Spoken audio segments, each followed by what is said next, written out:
যত বেশি আধুনিকতার ছোঁয়া থাকবে আমরা তত বেশি নোংরা হব। কথাটা শুনে আপনারা এক একজন এক এক রকম কিছু ভাবতেছেন। হ্যাঁ, সব ভাবনাই ঠিক আছে, বাট আমি আজকে এই কথাটা বললাম এই কারণে, একটা বিশেষ কারণে, সেটাই আমি আপনাকে বলি। আমি আজকে সকালে থাইল্যান্ডের ডন মং এই এয়ারপোর্টে ল্যান্ড করে ওয়াশরুম পেয়েছিল। আমি ওয়াশরুমে ঢুকলাম, টয়লেট ছাড়ার পরে দেখি এখানে পানি ব্যবহার করার কোনো ব্যবস্থা নাই, টিস্যু ইউজ করতে হবে।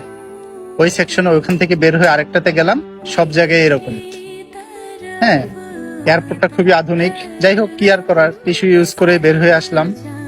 তারপরে আমি এখন একটা বাস স্টপেজে আসছি, ব্যাংককের বাস স্টপেজ, যেটা মচিত 2 নামে।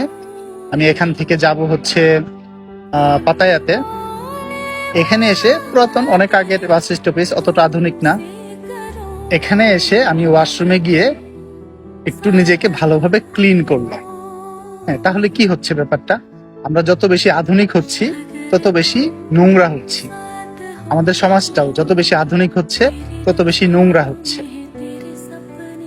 এনিওয়ে, আপনারা যদি জানতে চান থাইল্যান্ডের ভিসা প্রসেসিংটা কিভাবে হয়, কিভাবে অ্যাপয়েন্টমেন্ট নিতে হয়, কিভাবে কোনো এজেন্সি ছাড়া খুব অল্প সময়ে অল্প খরচে ভিসাটা কমপ্লিট করতে হয়, এবং কিভাবে নিজে নিজে টিকিট কেটে হোটেল বুকিং করে থাইল্যান্ড এসে খুব অল্প খরচে 2-4 দিনের জন্য ঘুরে আবার কুয়ালালামপুরে ব্যাক করতে পারবেন, কমেন্টস করে জানান। আমি এই নিয়ে ভিডিও মেক করতে পারি। আমি যেহেতু পুরো কাজটা নিজে নিজে করি বা করেছি, সো আমার মনে হয় আমি আপনাদের ভালো একটা আইডিয়া দিতে পারবো।